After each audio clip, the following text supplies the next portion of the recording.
ओम शांति। 26/2/26 बाबा आज कह रहे हैं, मीठे बच्चे, सुख देने वाले एक बाप को याद करो। इस थोड़े समय में योग बल जमा करो तो अंत में बहुत काम आएगा।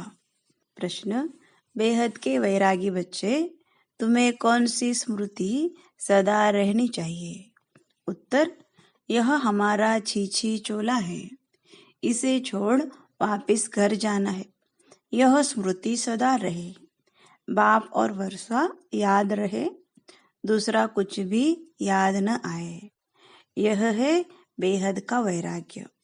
कर्म करते याद में रहने का ऐसा पुरुषार्थ करना है जो पापों का बोझा सिर से उतर जाए, आत्मा तमो प्रधान से सतो प्रधान बन जाए। ओम शांति। बाप बच्चों को रोज बहुत सहज बातें समझाते हैं। यह है ईश्वरीय पाठशाला। बरोबर गीता में भी कहते हैं, भगवान वाच, भगवान बाप सबका एक है। सब भगवान नहीं हो सकते, हाँ सब बच्चे हो सकते हैं एक बाप के। यह जरूर बुद्धि में आना चाहिए कि बाप स्वर्ग नई दुनिया की स्थापना करने वाला है। उस बाप से हमको स्वर्ग का वर्षा जरूर मिला होगा। भारत में ही शिव जयंती गाई जाती है, परंतु शिव जयंती कैसे होती है यह तो बाप ही आकर समझाते हैं। बाप आते हैं कल्प के संगम युग पर, बच्चों को फिर से पतित से पावन बनाने अर्थात वर्षा देने। इस समय सबको रावण का श्राप है, इसलिए सब दुखी है। अभी कलयुगी पुरानी दुनिया है। यह हमेशा याद रखो कि हम ब्रह्मा मुख वंशावली ब्राह्मण है। जो भी अपने को ब्रह्मा कुमार कुमारी समझते हैं, उनको जरूर यह समझना चाहिए कि कल्प कल्प डाढ़े से ब्रह्मा द्वारा वर्षा लेते हैं। इतने ढेर बच्चे और कोई को हो नहीं सकते। वह है सबका बाप। ब्रह्मा भी बच्चा है। सब बच्चों को वर्षा डाढ़े से मिलता है। उनका वर्षा है सतयुग की राजधानी। यह बेहद का बाप जब स्वर्ग का रचयिता है तो जरूर हमको स्वर्ग की राजाई होनी चाहिए, परंतु यह भूल गए हैं। हमको स्वर्ग की बादशाही थी, परंतु निराकार बाप कैसे देंगे? जरूर ब्रह्मा द्वारा देंगे। भारत में इनका राज्य था। अभी कल्प का संगम है। संगम पर ब्रह्मा है, तब तो बीके कहलाते हैं। अंधश्रद्धा की कोई बात हो नहीं सकती। अडॉप्शन है। हम ब्रह्मा कुमार कुमारिया है। ब्रह्मा शिव बाबा का बच्चा है। हमको शिव बाबा से फिर से स्वर्ग की बादशाही मिल रही है।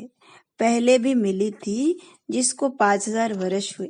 हम देवी देवता धर्म के थे। पिछाड़ी तक वृद्धि होती रहती है। जैसे क्राइस्ट आया, क्रिश्चियन धर्म अभी तक है, वृद्धि होती रहती है। वे जानते हैं कि क्राइस्ट द्वारा हम क्रिश्चियन बने। आज से 2000 वर्ष पहले क्राइस्ट आया था। अब वृद्धि हो रही है। पहले पहले सतो प्रधान, फिर रजो तमो में आना है। तुम सतयुग में सतो प्रधान थे, फिर रजो तमो में आए हो। तमो प्रधान सृष्टि से फिर सतो प्रधान जरूर होती है। नई दुनिया में आदि सनातन देवी देवता धर्म था। मुख्य धर्म है 4। तुम्हारा धर्म आधा कल्प चलता है।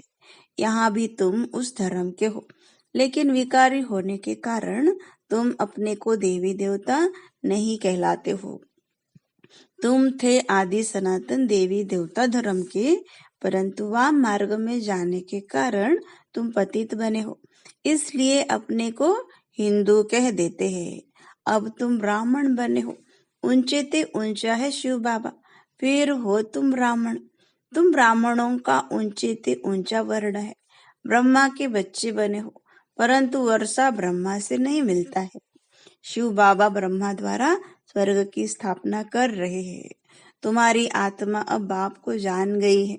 बाप कहते हैं कि मेरे द्वारा मेरे को जानने से सारे सृष्टि चक्र के आदि मध्य अंत की नॉलेज समझ लेंगे। वह ज्ञान मेरे को है, वह ज्ञान मेरे को ही है। मैं ज्ञान का सागर, आनंद का सागर, पवित्रता का सागर हूँ।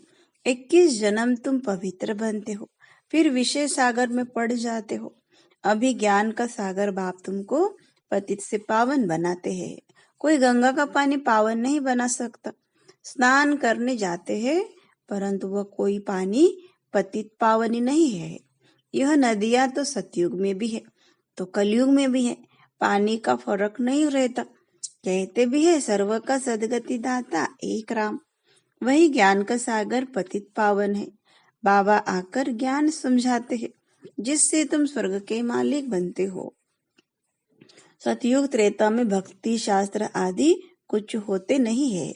तुम बाप से वर्षा लेते हो सदा सुख का।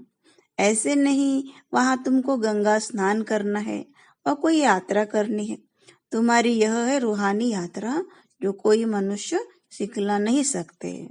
बाप है सब आत्माओं का बाप। जिस्मानी बाप तो अनेक है, रूहानी बाप एक है। यह पक्का पक्का याद कर लो। बाबा भी पूछते हैं तुमको कितने बाप है, तो मूंझ जाते हैं कि यह क्या पूछते हैं। बाप तो सबका एक होता है, 2-3 बाप कैसे होंगे। बाप समझाते हैं उस परमात्मा बाप को याद करते हो दुख में हमेशा कहते हो हे परमपिता परमात्मा हमको दुख से छुड़ाओ। तो 2 बाप हुए ना, एक जिस्मानी बाप, दूसरा रूहानी बाप, जिसकी महिमा गाते हैं। तुम मात पिता हम बालक तेरे, तुम्हारी कृपा से सुख घनेरे। लौकिक माँ बाप से सुख घनेरे नहीं मिलते हैं। जब दुख होता है तो उस बाप का सिमरण करते हैं। यह बाप ही ऐसा प्रश्न पूछते हैं दूसरा कोई पूछ न सके। भक्ति मार्ग में तुम गाते हो बाबा आप आएंगे तो हम आपके सिवाय और कोई की नहीं सुनेंगे। और तो सब दुख देते हैं, आप ही सुख देने वाले हो। तो बाप आकर याद दिलाते हैं कि तुम क्या कहते थे। तुम जानते हो तुम ही ब्रह्मा कुमार कुमारी कहलाते हो। मनुष्य की ऐसी पत्थर बुद्धि है जो यह भी नहीं समझते कि बीके क्या है, मम्मा बाबा कौन है। यह कोई साधु संत नहीं है। साधु सन्यासी को गुरु कहेंगे, माता पिता नहीं कहेंगे।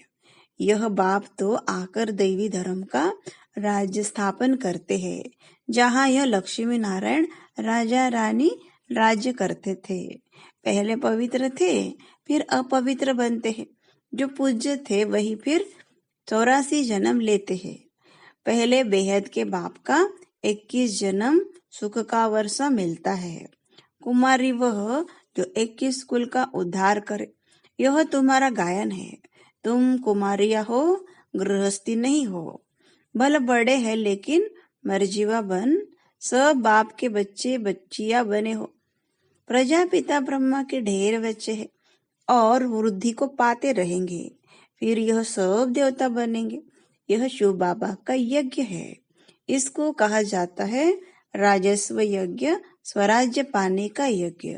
आत्माओं को बाप से स्वर्ग के राज्य का वर्षा मिलता है। इस राजस्व अश्वमेध ज्ञान यज्ञ में क्या करना है? शरीर सहित जो कुछ है वह बलिहार करना है अथवा स्वाहा करना है।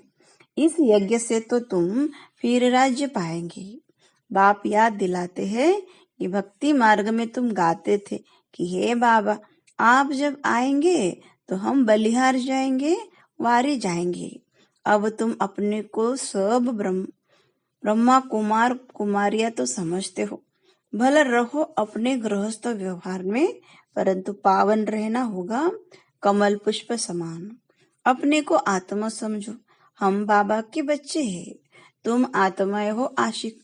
बाप कहते हैं मैं हूँ एक माशूक, तुम मुझे माशूक को पुकारते रहते हो। तुम आधा कल्प के आशिक हो। जिसको परमपिता परमात्मा कहा जाता है वह निराकार है। आत्मा वे निराकार है जो इस शरीर द्वारा पार्ट बजाती है। भक्ति मार्ग में भी तुमको पार्ट बजाना है। भक्ति है ही रात, अंधियारे में मनुष्य ठोकरे खाते हैं। द्वापर से लेकर तुमने ठोकरे खाई है, इस समय महा दुखी हो गए हो। अब पुरानी दुनिया का अंत है, यह पैसा आदि सब मिट्टी में मिल जाना है। भले कोई करोड़पति है, राजा है, बच्चे पैदा होंगे तो समझेगा यह धन हमारे बच्चों के लिए है, हमारे पुत्र पोत्र खाएंगे। बाप कहते हैं कुछ भी खाएंगे नहीं, यह दुनिया ही खत्म होने वाली है, बाकी थोड़ा समय है। विघ्न बहुत पड़ेंगे, आपस में लड़ेंगे, पिछाड़ी में ऐसे लड़ेंगे जो खून की नदियां बहेगी। तुम्हारी तो कोई से लड़ाई नहीं है, तुम योग बल से रहते हो। तुम याद में रहेंगे तो कोई भी तुम्हारे सामने बुरे विचार से आएंगे तो उनको भयंकर साक्षात्कार हो जाएगा और झट भाग जाएंगे। तुम शिव बाबा को याद करेंगे और वे भाग जाएंगे। जो पक्के बच्चे हैं पुरुषार्थ में रहते हैं कि मेरा तो एक शिव बाबा, दूसरा न कोई। बाप समझाते हैं कि हथ कारडे दिल यारडे। बच्चों को घर को भी संभालना है, परंतु तुम आत्माएं बाप को याद करो तो पापों का बोझा भी उतर जाएगा। सिर्फ मुझे याद करो तो तुम तमो प्रधान से सत प्रधान बन जाएंगे, परंतु नंबरवार पुरुषार्थ अनुसार।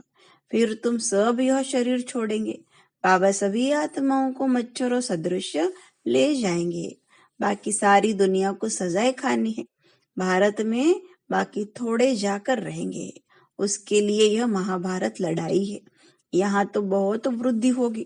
प्रदर्शनी प्रोजेक्टर आदि द्वारा कितने सुनते हैं, वह प्रजा बनती जाती है। राजा तो एक होता है, बाकी होती है प्रजा। वजीर भी प्रजा की लाइन में आ जाता है। ढेर प्रजा होती है, एक राजा की लाखों के अंदाज में प्रजा होती है, तो राजा रानी को मेहनत करनी पड़े ना। बाप कहते हैं सब कुछ करते निरंतर मुझे याद करो। जैसे आशुक माशुक होते हैं, उनका जिस्मानी लव रहता है। तुम बच्चे इस समय आशिक हो, तुम्हारा माशुक आया हुआ है, तुमको पढ़ा रहा है। पढ़ते पढ़ते तुम देवता बन जाएंगे। याद से विकर्म विनाश होंगे और तुम सदैव निरोगी भी बनेंगे। फिर 84 के चक्र को भी याद रखना है। सतयुग में इतने जन्म, त्रेता में इतने जन्म। हम देवी देवता धर्म वालों ने पूरे 84 का चक्र लगाया है। आगे चलकर तुम बहुत वृद्धि को पाएंगे। तुम्हारे सेंटर्स हजारों की अंदाजों में हो जाएंगे। गली गली में समझाते रहेंगे कि सिर्फ बाप को और वर्षे को याद करो। अब चलो वापिस घर। यह तो छीछी चोला है, यह है बेहद का वैराग्य। सन्यासी तो सिर्फ हद का घर बार छोड़ देते हैं, वह है हठ योगी। यह राजयोग, वह राजयोग सिखला नहीं सकते। कहते हैं यह भक्ति भी अनादि है। बाप कहते हैं यह भक्ति तो द्वापर से शुरू होती है। 84 पौड़ियां उतरी, अब तुम तमो प्रधान बने हो। तुम सो देवी देवता थे, क्रिश्चियन कहेंगे हम सो क्रिश्चियन थे। तुम जानते हो हम सतयुग में थे। बाप ने देवी देवता धर्म स्थापन किया। यह जो लक्ष्मी नारायण थे वह ब्राह्मण बने हैं। सतयुग में एक राजा रानी थे, एक भाषा थी। यह भी बच्चों ने साक्षात्कार किया है। तुम हो सब आदि सनातन धर्म के, तुम ही 84 जन्म लेते हो। वह जो कहते हैं आत्मा निर्लेप है, वह ईश्वर सर्वव्यापी है, यह रॉन्ग है। सब में आत्मा है, फिर कैसे कहते हो हमारे में परमात्मा है? फिर तो सब फादर्स हो गए, कितने तमो प्रधान बन गए हैं। आगे जो सुनते थे वह मान लेते थे। अब बाप आकर सत्य सुनाते हैं, तुमको ज्ञान का तीसरा नेत्र देते हैं, जिससे तुम सृष्टि के आदि मध्य अंत को जानते हो। अमर कथा भी यह है, बाकी सूक्ष्म वतन में कथा आदि है नहीं। यह सब भक्ति मार्ग का सैंपलिंग है। तुम अमर कथा सुन रहे हो अमर बनने के लिए। वहां तुम खुशी से एक शरीर छोड़ दूसरा जाकर लेंगे। यहाँ तो कोई मरता है तो रोते पीटते हैं, वहां बीमारी आदि होती नहीं, सदैव एवर हेल्दी रहते हैं, आयु भी बड़ी होती है, वहां पतितपना होता नहीं। अब ये पक्का कर लेना है कि हमने 84 का चक्र पूरा किया है, अब बाबा हमको लेने आया है। पावन बनने की युक्तियां भी तुमको बताते हैं। सिर्फ मुझ बाप को और वर्षे को याद करो। सतयुग में 16 कला संपूर्ण, फिर कला कम होती जाती है। अब तुम्हारे में कोई कला नहीं रही है। बाप ही दुख से छुड़ाकर सुख में ले जाते हैं, इसलिए लिबरेटर कहा जाता है। सबको अपने साथ ले जाते हैं। तुम्हारे गुरु तुमको साथ थोड़े ही ले जाते हैं। वो गुरु चला जाता है तो चेला गद्दी पर बैठता है। फिर चेलों में बहुत गड़बड़ हो जाती है, आपस में गद्दी के लिए लड़ पड़ते हैं। बाप कहते हैं, मैं तुम आत्माओं को साथ ले जाऊंगा। तुम संपूर्ण नहीं बनेंगे तो सजाएं खाएंगे और पद भ्रष्ट होगा। यहाँ राजधानी स्थापन हो रही है। अच्छा, मीठे मीठे सिकलते बच्चों प्रति माता पिता बाप दादा का याद प्यार और गुड मॉर्निंग। रूहानी बाप की रूहानी बच्चों को नमस्ते। हम रूहानी बच्चों की रूहानी बाप दादा को याद प्यार गुड मॉर्निंग और नमस्ते। धारणा के लिए मुख्य सार, पहली पॉइंट, याद का अब ऐसा अभ्यास करना है जो बुरे विचार वाले सामने आते ही परिवर्तन हो जाए। मेरा तो एक शिव बाबा, दूसरा न कोई, इस पुरुषार्थ में रहना है। दूसरी पॉइंट, स्वराज्य पाने के लिए शरीर सहित जो कुछ भी है वह बलिहार जाना है। जब इस रुद्र यज्ञ में सब कुछ स्वाहा करेंगे तब राज्य पद मिलेगा। वरदान, सहन शक्ति की विशेषता द्वारा दूसरों के संस्कारों को परिवर्तन करने वाले दृढ़ संकल्पधारी भव। जैसे ब्रह्मा बाप ने ज्ञानी और अज्ञानी आत्माओं द्वारा इंसल्ट सहन कर उसे परिवर्तन किया, तो फॉलो फादर करो। इसके लिए अपने संकल्पों में सिर्फ दृढ़ता को धारण करो। यह नहीं सोचो कि कहाँ तक चलेगा, कहाँ तक होगा। सिर्फ थोड़ा पहले लगता है कैसे होगा, कहाँ तक सहन करेंगे, लेकिन अगर आपके लिए कोई कुछ बोलता भी है तो आप चुप रहो, सहन कर लो, तो वह भी बदल जाएगा। सिर्फ दिल शिकस्त नहीं बनो। स्लोगन, संगम पर सहन कर लेना, झुक जाना, यही सबसे बड़ी महानता है। ओम शांति।